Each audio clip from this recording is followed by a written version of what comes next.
Hello everyone, this is Jinejan and you're watching Road to Intelligent Investing, where we talk about all the interesting stuff in the financial world, especially the stock markets. So in this video, I am back with another fundamental analysis of a company called Happiest Minds.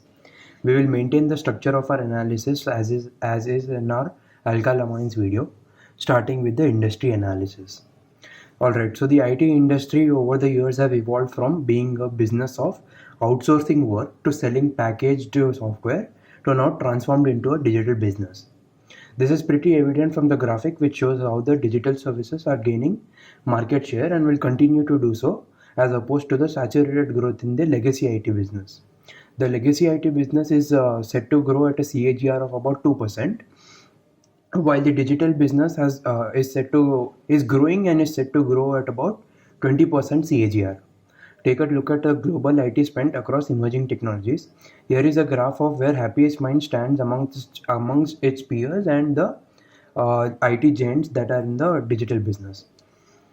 Happiest Minds has many tie-ups with the big ISVs, that is the integrated software vendors like Amazon Web Services, IBM, and SAP, etc.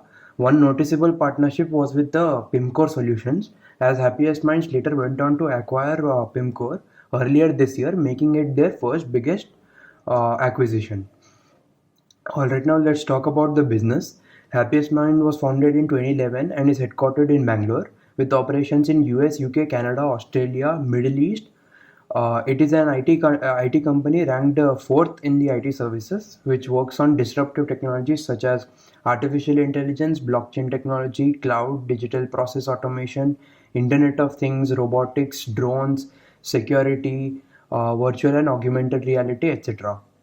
Mr. Ashok Soota, the executive chairman of company, is the main promoter and was earlier founding chairman and MD of another IT giant called Mindtree.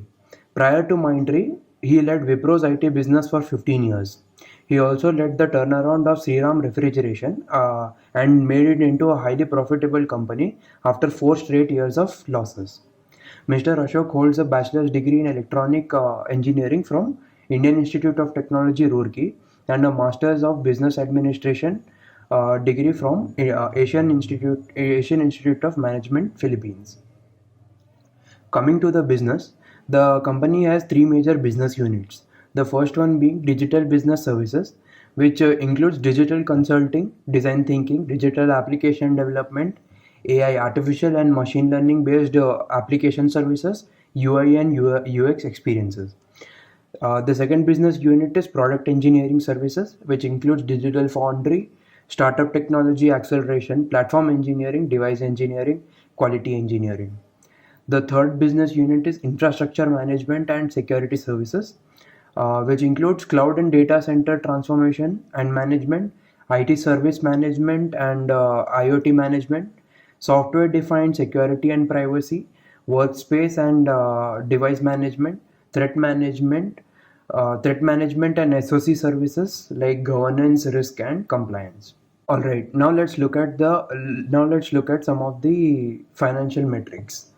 Firstly, let's look at the revenues the company generates. Following is the segmental revenue breakdown of Happiest Minds. The company generates 21.3% of its revenues in the EdTech segment, 21% in the High-Tech segment, 17.5% in the BFSI, which is banking, financial services and insurance, 17.1% in travel, media and entertainment. Retail comprises of about 7.5%, industrials about 7%, manufacturing about 3.7% and others about 4.9%. Now let's look at the service offering as a percentage of the revenue mix. The cloud and digital infra constitutes about 31.2% of the revenue mix. SaaS, which is software as a software as a service, constitutes about 29.4%. The vertical security solutions constitutes about 14.9%, analytics and AI about 11.6%, and IoT about 9.8%. Overall, the revenues are growing at a stellar rate of 18% CAGR over the past 4 years. Buckle up for the profit after tax numbers, as the PAT grew at about 200% over the past 4 years.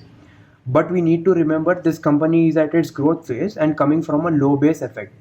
and hence these numbers aren't what you will be seeing over the coming years. But what we need to keep a close eye on is the EBITDA margins.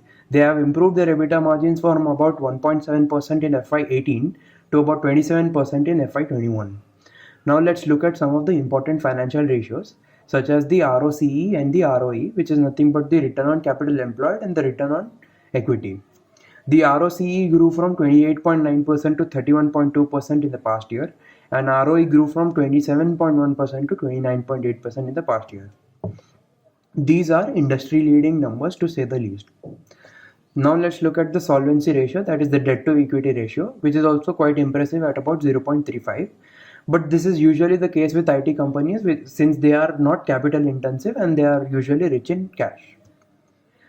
Now let's look at a niche parameter used almost exclusively while analyzing IT companies, that is the attrition rates. It describes what percentage of employees leave the company over a period of time. Attrition rate of Happiest Minds have come down to about 12.4% in FY21 from the highs of 26.7% in FY19. This is one of the best numbers for any IT company in India, driven by their whole motto of keeping their employees adequately taken care of, hence the name Happiest Minds. Now let's look at the utilization rate, that is the percentage of billable hours from the total hours available. It is also at a very high rate of 79.5%. They have grown their number of $1 million customers to 26 in FY21 from 16 in FY18. The following bar chart shows the revenue concentration among their clients. What can be a little worrying here is that 50% of their revenue comes from their top 10 clients. Hence, when even a single client from this pack decides to pull back from a deal, the company's revenue might take a hit. Lastly, we look at the free cash flows as a percentage of EBITDA. Of course, it is an incredibly cash-rich company with 99.6% of their EBITDA as free cash flows. Now let's discuss some concerns which an investor might have looking at this company. Firstly, the valuations. Again, like Alkali Amines, the valuations of the Happiest Minds are also very high. Trading at a PE of about 78, it is by no means cheap or a candidate for value investing. But the shareholders are getting in on the growth story and hence should not care much about the PE ratios and keep their eyes only on the top line, the bottom line and the cash flow growth. Secondly, there was a bit of a jump in the profit after tax because of the decrease in the employee and other miscellaneous costs like employee travel costs, fuel costs, etc. During the pandemic. But as and when the coronavirus starts to becoming a thing of a past, these costs will climb back up and the operating profit margins may take a hit, consequently affecting the PAT margins. And as discussed before, the revenue concentration amongst the very top select clients is always a bit risky. Now let's discuss some of the future prospects of Happiest Minds.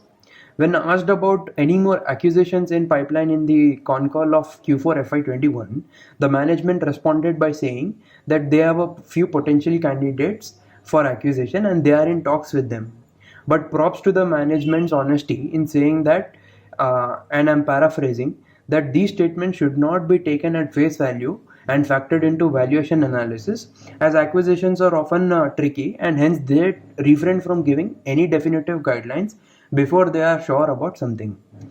The management reassured investors with a sustainable margin expectation of about 22 to 24% in the coming quarters, even after the wage hike and the cost hike.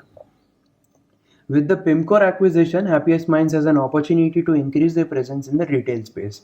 They have laid out a plan and say they are prepared for the succession after Mr. Ashok Soota retires from his position. Again, considering all parameters, I think it is a great company, and one can surely look at it as from an investment perspective.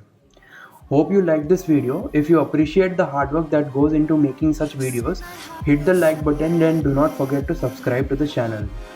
Drop a hi or any queries or any feedback in the comment section below. Until next time.